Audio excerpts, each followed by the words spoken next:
కూటమి ప్రభుత్వం అధికారంలోకి వచ్చిన తర్వాత ఈరోజు ఆంధ్రప్రదేశ్ రాష్ట్ర వ్యాప్తంగా రైతులు తీవ్ర ఇబ్బందులు పడుతున్నారు. ప్రధానంగా ఆంధ్రప్రదేశ్ రాష్ట్ర ముఖ్యమంత్రి చంద్రబాబు నాయుడు సొంత జిల్లాలో మామిడి రైతుల కష్టాలు గట్టెక్కించేవారే కరువయ్యారు. ప్రధానంగా గతంలో ఎన్నడలేని విధంగా ఈసారి మామిడి రైతులు తీవ్ర ఇబ్బందులు పడ్డారు. ప్రస్తుతం మనం చూస్తూ ఉన్నాం. ఈ యొక్క మామిడి రైతులకు సకాలంలో డబ్బులు చెల్లిస్తాం, కిలోకు 4 రూపాయలు అదనంగా ఇస్తామంటూ మోసపూరిత హామీలు ఇచ్చినటువంటి యొక్క కూటమి నేతలు ఈరోజు ఆచరణకు వచ్చేసరికి 1 రూపాయి కూడా తమకు పడలేదంటూ ఆవేదన వ్యక్తం చేస్తున్నారు. ఇదే అంశానికి సంబంధించి మనతో మాట్లాడటానికి జీడి నెల్లూరుకు సంబంధించినటువంటి మామిడి రైతులు మన దగ్గర ఉన్నారు. వారిని అడిగి మాటలు తెలుసుకునే ప్రయత్నించాం. అసలు ఏం జరిగింది పెద్దయినా? మామిడి రైతులు గతంలో ఎప్పుడు పడిన కష్టాలు ఈ ఏడాది పడ్డారు? ఎలాంటి ఇబ్బందులు ఉన్నాయి? లాస్ట్ టైం గవర్నమెంట్లో ఒక్కరోజు కూడా 15 రూపాయలకు తక్కువ లేదు. అప్పుడు కూడా వీళ్ళు కావాల్సుకనని 18 ఇవ్వాలా 24 ఇవ్వాలన్నారు. అప్పుడు కూడా గవర్నమెంట్ ఫిక్స్ చేసి లాస్ట్ టైము కంటే మేము ఈసారి అదనంగా పంట వచ్చేసింది అన్నారు. ఏమి లేదు, 1,00,000 టన్నులు అధికంగా అన్నారు అంతే. దానికి మేము 8+4 ఇస్తామన్నారు. అది ఎక్కడా అమలు కాలేదు. ఒక్క ఫ్యాక్టరీ వాడు కూడా 8+4 అమలు చేయలేదు. 8 రూపాయలు ఇస్తామని చెప్పలేదు. 5, 6 ఇట్లా ఇస్తామని అది ఇంకా పేమెంట్ చేయలేదు. గవర్నమెంట్ 4 రూపాయలు ఇస్తున్నాము మేము మద్దతు ధర అన్నారు. ఇంతవరకు ఇచ్చే అసెంబ్లీలో మేము ఆల్రెడీ రిలీజ్ చేసినాము, ఈ రైతులకు ఇచ్చేసినాము పీపీఆర్ దగ్గర అన్నారు. 1 రూపాయి ఒక రైతుకు కూడా పండగలు వస్తున్నాయి. పండగలు అసలు తోపులు దున్నుకోవడానికి లేదు. రైతులు కనీసం పండగ జరుపుకోవడానికి కూడా దీనస్థితిలో మామిడి రైతులు ఉన్నారు. ఈరోజు ఎక్కడికక్కడ చెట్లు నరుక్కుంటూ ఇట్లా పోతున్నారే కానీ ఎంతో తోపులు దున్నుకోవడానికి కూడా మామిడి చెట్లు కలుపు తీసుకొని కూడా డబ్బులు లేకుండా అవస్థలు పడుతున్నారు. అంటే ఈరోజు మామిడి రైతులు పండగ పూట కూడా ఈరోజు ఇబ్బందులు పడుతున్నటువంటి పరిస్థితి.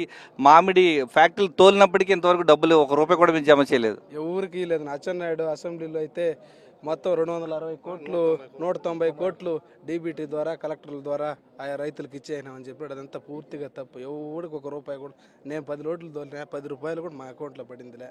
ఊరికే కాకమ్మ కథలు చెప్పుకుంటా 8+4 12 రూపాయలు వేసేసినాం, ఫ్యాక్టరీ వాళ్ళతో మాట్లాడినాం. అంతా తప్పుడు మాటలే కానీ ఏమి లేదు. ర్యాంపుల వద్ద ఒక రేటు, ఈ యొక్క ఫ్యాక్టరీల వద్ద ఒక రేటు అని చెప్పారు. ఏది అసలు నిజం, వాస్తవాలు ఏంటి? 3 రూపాయలు ర్యాంపులు తీసుకున్నారు కిలో. ఫ్యాక్టరీ వాడు అయితే 5 రూపాయలు 6 రూపాయలు అని చెప్పి తీసుకున్నారు. అది కూడా ఇవ్వలేదు ఇంతవరకు. 1 రూపాయి కూడా ఇవ్వట్లేదు. ర్యాంపుల దగ్గర కూడా మేము 8 తీస్తాం వాళ్ళ దగ్గర, లేదు వాళ్ళు ట్రాన్స్పోర్ట్ ఛార్జ్ పోతే 6 ఇస్తామో బాడు అన్నారు. అది కూడా లేదు. 3 రూపాయలు ఆ డబ్బులు కూడా ఇంతవరకు ఎవరికి జమ కాలేదు. మామిడి రైతులు ఈరోజు పండగ పూట కూడా చాలా ఇబ్బందులు పడుతున్నారు. ఒక రైతు నాయకుడిగా, మామిడి రైతులకు సంబంధించిన నాయకుడిగా మీరు ఏ విధంగా చూడాలి ఈ యొక్క కూటమి ప్రభుత్వం వివక్షత? గత ప్రభుత్వంలో 15 రూపాయల నుంచి 30 రూపాయల దాకా సంతోషంగా 5 సంవత్సరాలు గడిపినారు. ఈ ప్రభుత్వం వచ్చిన తక్షణమే అచ్చెన్నాయుడు గారే చెప్పినారు 5 లక్షలు 6 లక్షల టన్నులు తోతాపురి ఉందని. లాస్ట్కి ఇప్పుడు లెక్కలు తీసినారు. కలెక్టర్ గారు 3 జిల్లాల కలెక్టర్ అందరూ చేరి 4,10,10 టన్నులు తోలినామని లెక్కలు ఇచ్చినారు. అచ్చెన్నాయుడు గారేమో అసెంబ్లీలో చెప్పినారు 160 కోట్లు మేము ఎప్పుడో కలెక్టర్ 160 నుంచి 190 కోట్లు కలెక్టర్ గారి ఖాతాల్లోనే వేసేసినామన్నారు. ఇప్పటికి 2 నెలలు గడిచిపోయింది. కనీసం రైతు తోటల్లో పోయి మళ్ళీ సాగు చేసుకునేదానికి కూడా అప్పులు దీనస్థితిలో ఉన్నారు. పండగలు వచ్చినాయి, పండగ వాతావరణంలో కూడా తలుసుకునేదానికి దిక్కులేదు. అచ్చెన్నాయుడు గారు ఆ సీఎం గారు చెప్పినారు 8+4 అని మీరు చెప్పుకున్నారే కానీ ఏ ఫ్యాక్టరీ వాడిని మీరు 8 రూపాయలు ఇవ్వమని డిమాండ్ చేసినారండి? మీరు చెప్పుకుంటూ పోతూ ఉండరు కాకమ్మ కథలు చెప్పుకున్నట్టు. 8+4 ఏ ఫ్యాక్టరీ వాడు ఎవరు కూడా 5 రూపాయలు 4 రూపాయలు అని చెప్పుకుంటూ ఉండారే కానీ నేను కూడా రైతు అండి. నేను కూడా 90 టన్నులు నలుగురి పేరుతో 90 టన్నులు 96 టన్నులు తోలిన రైతు. ఇంతవరకు 1 రూపాయి వచ్చింది లేదు. ఇదేమన్నా పెట్టుబడి కూడా రాని డబ్బు. అది 5 రూపాయలు 6 రూపాయలు పెట్టుబడికి రాని డబ్బు ఇది. మీరు సబ్సిడీ 4 రూపాయలు అన్నారు. ఆ 4 రూపాయలు అద్దో పడింది అన్నారు కానీ అద్దో పూచనుకున్నట్టుందే కానీ ఏ రైతుకు వేసింది లేదు. రైతు ఏ విధంగా బ్రతకలను నాకైతే అర్థం కాలేదు. ఇంత దీనస్థితికి వచ్చిందంటే ఒక రైతు అనేది ఈ మామిడే కాదు, వరి కాదు, చెరుకు కాదు, టమాటో కాదు, అన్నీ వెళ్ళిపోయింది. ఆ యూరియా కూడా చేసే రైతు 20% రైతు చేస్తూ ఉంటే ఆ 20%కి యూరియా ఇలాక ఇంత దీనస్థితికి ఉన్నామంటే ఒకసారి రైతుల పరిస్థితి మీరు ఆలోచించుకోవాలా. ఈ మామిడిది చెప్పుకుంటూనే ఉండారు మీరు. మీరు అనుకున్నట్టు మేము కలెక్టర్ మీటింగ్లో చెప్పిన 3 లక్షల టన్నుల కంటే లేదని, మీరే 6-7 లక్షల టన్నులు ఉందని ఈ పొద్దు 8 ఎంట్రీ రైతుకి ఈ విధంగా 8, 12, 16, 17 రూపాయలు తగ్గితే రైతు గిట్టుబాటే కాదు. మీరు హార్టికల్చర్ ద్వారా లెక్కలేసుకోండి. 16 రూపాయలు 17 రూపాయలు తగ్గితే రైతు గిట్టుబాటు కాని రోజుల్లో మీరు ఈరోజు 8+4 అది కూడా ఇవ్వలేదంటే కష్టంగా ఉంది. మీరు రైతుకి సకాలంలో ఇవ్వకపోతే రైతులు ఇంక రోడ్డుపైకి ఇప్పటికే కాదు ఇంక రోడ్డుకు వచ్చి నానా అవస్థలు పడే రోజులు వస్తాయి. అది రాకుండా మీరు కాపాడితే మంచిది. పక్క రాష్ట్రంలో కర్ణాటకలో కేంద్రంపై ఒత్తిడి తీసుకొచ్చారు. రైతులు చాలా ఇబ్బంది పడ్డారు. ఏ విధంగా చూడాలి? పండగ పూట కూడా మీకు డబ్బులు రాకపోయేసరికి మేము గంగళూరు చిన్న రైతుని ఒకే రెండు లోడు తోలింది. ఆ 2 లోడు ఖర్చు కూడా మాకు గిట్టుబాటుగా రాలేదు. కర్ణాటకలో ఉండే కాయలంతా తక్కువ రేటుకి వచ్చేందని ఫ్యాక్టరీలో దించుకున్నారు. అందువల్ల మా పంటని వెనక్కి తీసి క్యూలో పెట్టి టోకన్లు ఇచ్చినారు. ఓన్లీ టోకన్ వచ్చి టీడీపీ కార్యకర్తలకే ఇచ్చినారు. మా టీడీపీ కార్యకర్తలకి ఇచ్చిన వల్ల మాకు టోకన్లు దొరకకుండా కాయలు రోడ్లో పారేసి సగం కాయ కుళ్ళిపోయి తోలినాం. సగం కాయలు కింద పోయేసి సగం కాయలు తోలినాం. ఆ డబ్బు కూడా లేకుండా మేము నానా అవస్థలు పడుతున్నాం.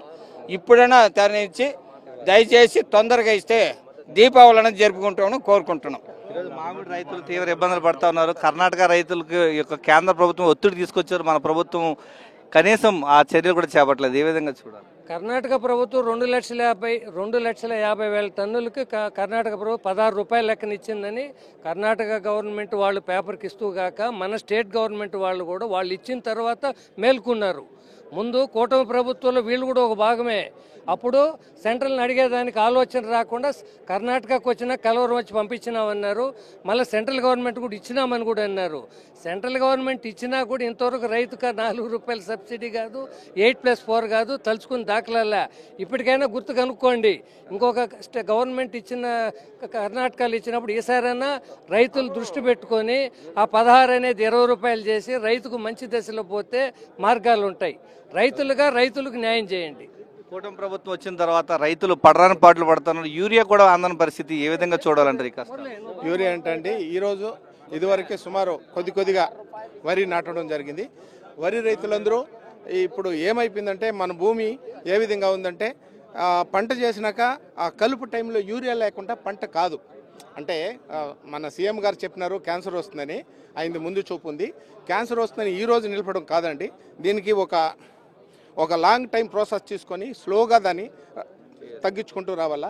ఈరోజు సుమారు మడ్లు కలుపు దగ్గర నిలిచిపోయినాయి. పంట మీకు ఒక 70% కూడా రాదండి. 50%కి రైతులు చాలా లాస్లో ఉన్నారు. వరి రైతులు ముఖ్యంగా అన్నోళ్ళు మామిడి గురించి అన్న చెప్పినారు. సరేనా? దానివల్ల యూరియా ఒకటి మళ్ళీ రైతులకి గిట్టుబాటు ధర కావచ్చు. సరేనా? బట్ రైతులు అంటే ఇప్పుడు చంద్రబాబు నాయుడు గారు వచ్చినాక రైతుల మీద ఖండితంగా వాళ్ళు ఏ విధంగా పగ తీర్చుకుంటారో తెలియదు కానీ సైలెంట్గా రైతులకంతా ఇబ్బంది పెడుతూనే ఉన్నారు. రైతులందరూ మన రైతు సోదరులందరూ అందరూ గుర్తుపెట్టుకోవాలా. నెక్స్ట్ ఈ విధంగా పరిస్థితి మనం తెచ్చుకోరాదు. సరేనా? ఈ రైతులందరూ నెక్స్ట్ ఒక ఉమ్మడిగా పార్టీకి అతీతంగా రైతు అనేవాడు ఏ గవర్నమెంట్ ఎంచుకుంటే మనకు ఉపయోగం అవుతుంది అది తెలుసుకోవాలా. ప్రతి ఒక్క రైతు భరోసాలో తెచ్చి యూరియా పంచినారు. వాళ్ళని పోగొట్టుకొని ఈ పొద్దు యూరియా ఇవ్వలేని గవర్నమెంట్ని తెచ్చుకోవడము. అందరూ రేపన్నా అంతా ఐకమత్యంగా మళ్ళా చేస్తామని. ఆంధ్రప్రదేశ్ రాష్ట్ర వ్యాప్తంగా ప్రతి రైతు ఆవేదన ఈ విధంగా ఉంది. గత ప్రభుత్వంలో రైతు భరోసాల ద్వారా తమ ఊరికే యొక్క రైతు భరోసా కేంద్రాల ద్వారా ఎరువులు విత్తనాలన్నీ కూడా సరఫరా చేసేవారు. కూటమి ప్రభుత్వంలో చాలా ఇబ్బందులు పడుతున్నామంటున్నారు. ఈ యొక్క మామిడి రైతులు ప్రధానంగా ఉమ్మడి చిత్తూరు జిల్లాలో పడరాని పాటలు పడుతున్నారు. పండగ పూట తామంతా కూడా పస్తులు ఉండాల్సినటువంటి పరిస్థితి ఈరోజు ఇదే సొంత చిత్తూరు జిల్లా వాసి అయినటువంటి సీఎం చంద్రబాబు నాయుడు ప్రాతినిధ్యం వహిస్తున్నటువంటి ఉమ్మడి చిత్తూరు జిల్లా వాసిగా తామంతా కూడా తీవ్ర ఇబ్బందులు పడుతున్నామంటూ వారంతా కూడా ఆవేదన వ్యక్తం చేస్తున్నారు. కెమెరామెన్ ఎల్ఐతో విజయమూర్తి, సాక్షి టీవీ, తిరుపతి నుంచి.